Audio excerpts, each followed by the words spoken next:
God, me sick, me Reggaeville. Reggaeville, wir sind am Reggae Jam und wer gedacht hat, hä, was ist denn jetzt hier los? Das ist unser erstes bayerisches, Interview, weil wir nämlich bayerische Gäste haben. Unlimited Culture sind am Reggae Jam. Ihr spielt's morgen. Der Lenny ist bei mir, Sänger und Gitarrist von der Band. Wie geht's dir? Alles gut? Ja gut geht's mir. Kann mir nicht besser gehen. Und dir auch? Mir geht's auch super. Ich freue mich auf jeden Fall schon mega auf den Auftritt morgen. Bin schon sehr, sehr gespannt. Ich meine, ihr habt auch das letzte Mal vor der Pandemie hier gespielt. Ja. Macht es den Auftritt jetzt nochmal irgendwie mehr besonders dann morgen? Mit welchen Gefühlen geht man dann ran, wenn man endlich wieder spielen darf für die Leute? Es ist generell nach der Pandemie, jeder Auftritt ist einfach ein wahnsinniges Highlight. Das macht so sau viel Spaß. Und gerade Reggae Jam so ist so mein Highlight jedes Jahr, seit 4 Jahren. Und ja, ich freue mich wie Sau. Voll. Ihr habt die Pandemie ja schon auch genutzt irgendwie. Ihr habt Singles gemacht, Canapé zum Beispiel, ja. Nicht Aloha. Genau. Und das Interessante war eigentlich, dass ihr auf einmal bayerische Songs gemacht habt. Get Ready waren englische Songs. Genau. Erzähl mal ein bisschen, warum auf einmal jetzt in der Mundart? Mundart deswegen, weil ich schon immer Mundart rede. Ich bin da aufgewachsen und ich traue auf Mundart, also ich traue auf Bayerisch und warum sollte ich dann nicht auf Bayerisch singen, so ungefähr, ne? Voll. So das Englisch, das war halt irgendwie so, man will dann international sein und man will irgendwie schon ein bisschen so sein wie die anderen alle, aber hey, ich habe mir dann gedacht, so Bayerisch ist einfach real, das bin ich und ich zeige mich von der Seite, wie ich bin und schauen wir mal, wie es so kommt und es kommt eigentlich relativ gut an. Aber das heißt, es wird zukünftig von Unlimited Culture keine englische Musik mehr geben, neue englische Musik oder gibt es da jetzt so keinen konkreten Plan, wie das gemacht wird? Da gibt es keinen konkreten Plan, also wir haben schon noch ein paar Backup-Songs in Englisch und da haben wir uns aber eigentlich entschieden, die jetzt erstmal nicht zu veröffentlichen und erstmal eine bayerische EP zu machen. Und ja, also es ist einfach so, wie es sich so anfühlt. Wenn ich mir denke, okay, wäre jetzt cooler, wenn ich den Song auf Englisch schreibe, weil es sich besser anfühlt für mich, dann mache ich das so. Feeling. Also können wir einfach auf jeden Fall schon noch eigentlich alles erwarten. Wir haben jetzt aber schon gesagt, eben, es gibt Nedaloa zum Beispiel. Nedaloa war auf den Lockdown Rhythms sogar genau, vom DJ Denson. Und es war eigentlich eine positive Art und Weise, also sehr inspirierende Lyrics einfach auch, ne? Um positiv damit umzugehen. Warst du auch in der Pandemie durchweg positiv eingestellt? Oh nee, absolut nicht. Also ich habe meine Hochs und meine Tiefs gehabt. Ich habe das Glück, dass ich in einer richtig tollen Wohngemeinschaft wohne, die natürlich auch alle daheim waren und dann nochmal ganz anders kennengelernt haben alle. Und ja, in dem Song Nedaloa, da habe ich halt schon einiges an Frust loslassen können, als ich den Song geschrieben habe. Und ja. Wie ist es dann, wenn man in so einer Wohngemeinschaft zusammen wohnt? Gibt es dann auch irgendwann einen Lagerkoller in einem Lockdown? Nein, das nicht. Also wir haben ein riesiges Grundstück, es ist alles grün und alle wohnen in... Jeder hat so seine kleine Parzelle, sage ich jetzt einmal. Jeder hat so seinen eigenen Garten nochmal. Wir wohnen da in so Bauwägen. Und ja, das war eher... Also in der Hinsicht war der Lockdown eigentlich wunderschön. Weil wir haben so viel miteinander gekocht, wir haben so viel miteinander gemacht, Spiele gespielt und sonst irgendwas, Musik gemacht miteinander. Also es war tatsächlich eine Bereicherung für uns. Wow, das ist schön, das zu hören auf jeden Fall.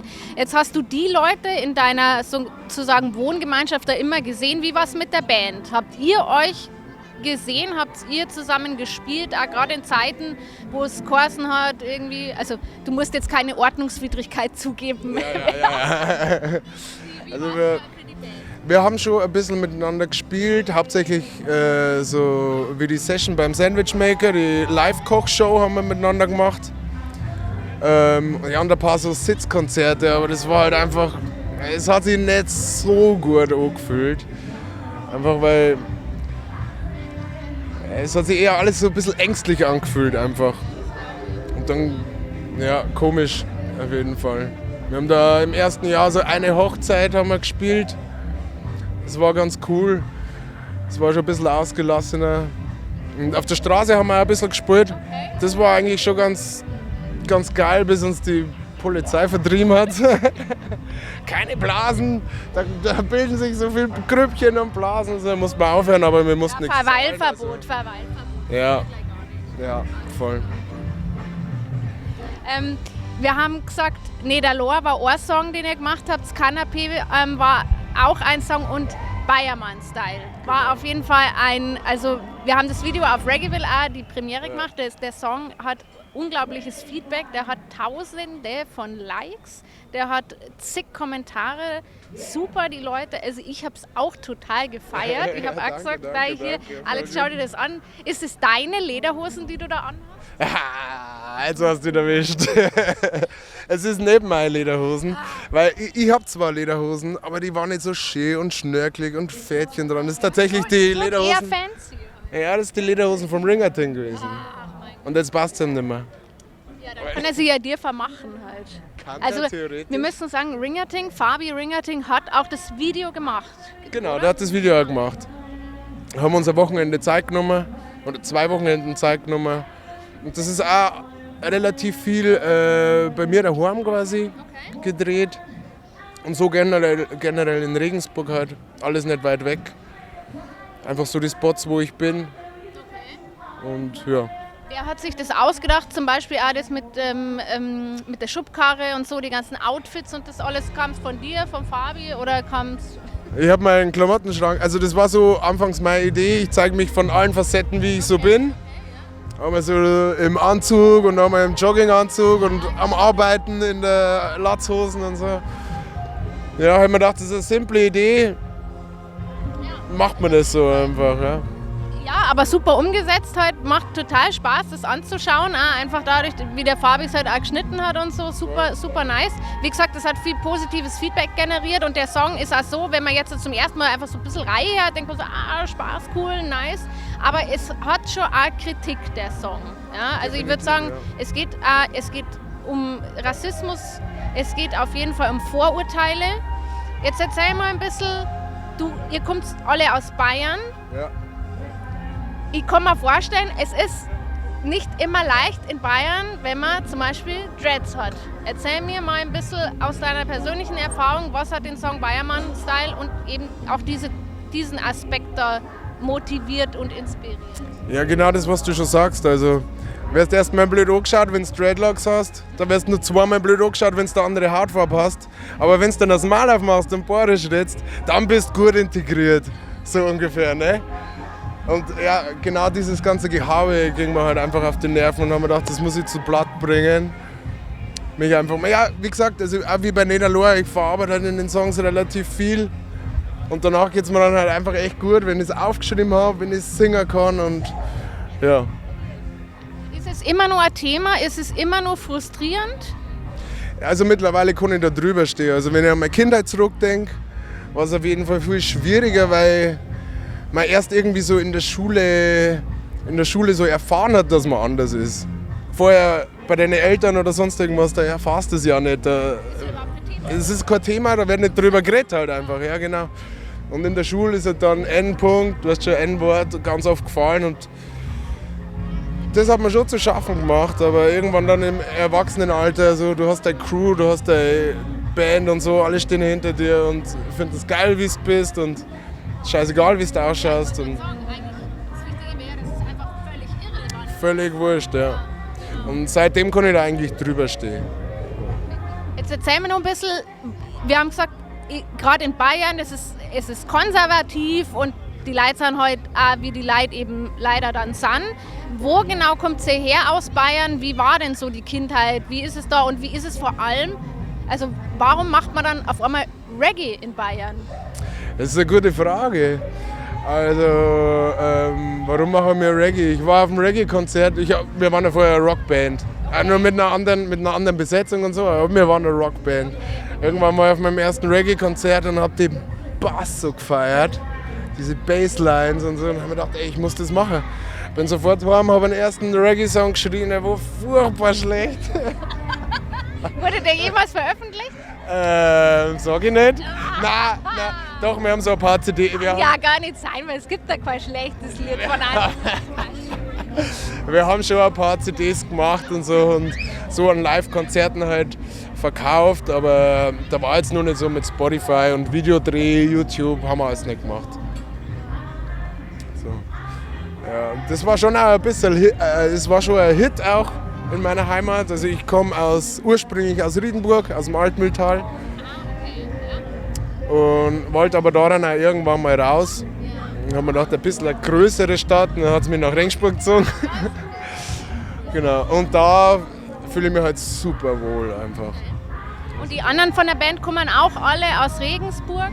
Unser Bassist, der Max, der kommt auch aus Riedenburg, also das ist das älteste Mitglied mit mir. Und der Reezy, unser Pianomann, der kommt auch aus Regensburg, den habe ich da kennengelernt. Und die anderen, der Drummer, Skanko, der halt leider nicht da sein kann, der ist auch aus Regensburg, schon immer, gebürtiger Regensburger. Und unser Gitarrist und unser Ingenieur sind aus Ingolstadt. Jetzt macht man Reggae in Bayern, man macht Reggae in der ersten Welt und man macht irgendwie Musik, wo die aus Trenchtown kommt. Musik, die, wenn wir sie jetzt so von Jamaikanern hören, ganz oft Sufferer-Musik ist. Man kann sich, würde ich sagen, bis zum gewissen Grad kann man sich definitiv identifizieren oder man kann sich mit allem identifizieren, aber kann man es wirklich so verinnerlichen? Und würdest du sagen, das ist aber okay, wenn ich mache die Musik und ich mache sie mit meinen Erfahrungen, reichere ich sie an? Oder ist da irgendwie eine Diskrepanz? Weil wir können als Bayern, als Deutsche, wir können nie so hart fallen wie jemand in Trenchtown, der vielleicht nicht weiß, wie er sein Kind am nächsten Tag in die Schule schicken soll oder dem was zum Essen auf den Tisch stellen soll. Definitiv, ja. Es ist ja nicht so, dass wir nur über uns Bayern singen. Also wir sprechen ja solche Themen an. Und das fand ich ehrlich gesagt beim Reggae am wichtigsten, dass die Musik eine Message hat halt. Und ja, dass wir die Message auch in Deutschland weitertragen müssen so, und verbreiten müssen. Also, ich habe das vorher von der Musik nie gekannt. Nie. Für mich war Musiker der meistens so happy. Was auch die meisten so dem Reggae nachsagen. Ja, es fühlt sich so gut, es ist alles so happy. Aber das ist es eigentlich gar nicht. Ja. Voll. Würdest du ja sagen, Reggae insbesondere oder Musik im Allgemeinen hat eben eine Verantwortung, gerade so soziale Themen anzusprechen und so weiter? Definitiv. Also es ist eins der wichtigsten Sprachrohre meiner Meinung nach. Musik, du musst das nicht unbedingt verstehen, aber wenn du das fühlst, dann weißt du, was damit gemeint ist, so ungefähr. Ne? Wenn du das spürst, dann fühlst du das. Ja? Also von dem her, ja, finde ich sehr wichtig. Wenn du dann selber einen Song schreibst, kommt das aus dem Bauch raus einfach oder sitzt du dir dann auch nochmal hier und schaust, kann ich das so sagen, feilst du da lang dran rum, bist du vielleicht ein Perfektionist da? Also ich schreibe es meistens so auf, wie ich es mir denke. Und dann schicke ich es meiner Band. Ganz anders. Aber also das ist ja teilweise total hilfreich. Also wenn der Reezy jetzt zum Beispiel sagt, der ist da sehr gut in sowas, sagt, Alter, das kannst du da eigentlich nicht so sagen. Oder ich habe jetzt auch kein Beispiel leider, aber die helfen mir da schon sehr, sehr mit, ja. Oder also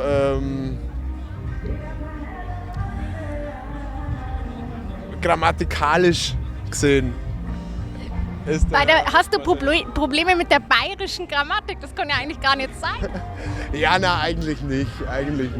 Aber ab und zu kommen halt so ein paar Verbesserungen. Ne? Was ich total lustig fand, ist die Zeile in Bayermann-Style, dass bayerisch ist das deutsche Patois. Und das ist was, das sage ich schon Jahre, weil ich immer sage, die einzige, jetzt müssen alle, die es nicht hören können, müssen jetzt kurz weghören, die einzige angemessene Übersetzung für Bomber Rascal ist eigentlich Kreuz, Kruzifix, Hakut, Sakrament. Ja.